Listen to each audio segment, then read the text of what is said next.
Kaleessa na ceesiftee har'aas na faana jirta galmee du'a kooti galaa galchiteeta jabaataan maqaa kee na kaase gooftaa koo situ aanne nu baase gubaataa laphee koo.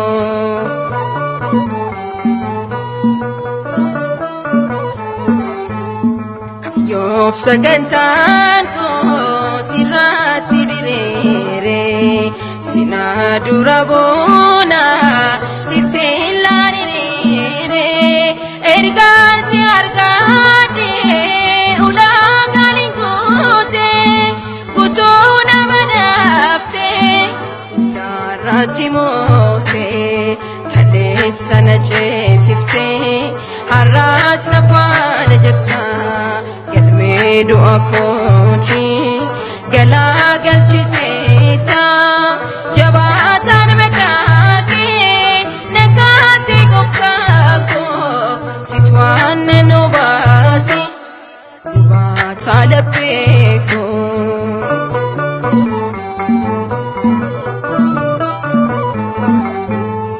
Waa'ee maqaa keetiif ormaan shiringaalu Sigane jirade gooftaa du'aniinu sida dennoon koo anaaf si tubbacha yoomuun si gonfadhu waan koo mugacha kaleessa na ceesiftee har'aas na faana jirta galmee du'a kooti galaa galchiteeta.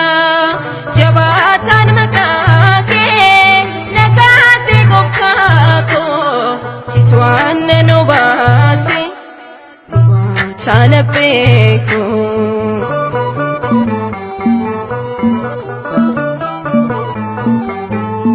Kakkuun koo si qofa waadaan koo innaara situ na lakkoofsise baroota araara.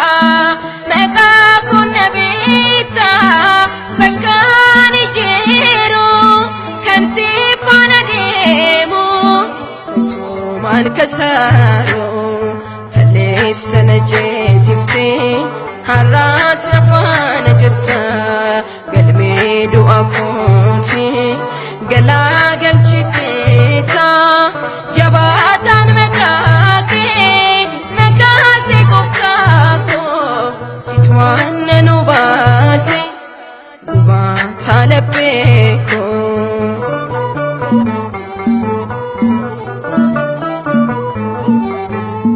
Maqaa koof joruun koo taasoomaan kengeetu garaan koo si beeka kan kee himin feetu si joona filaate daandii koo mijeesse inni sin waakanne.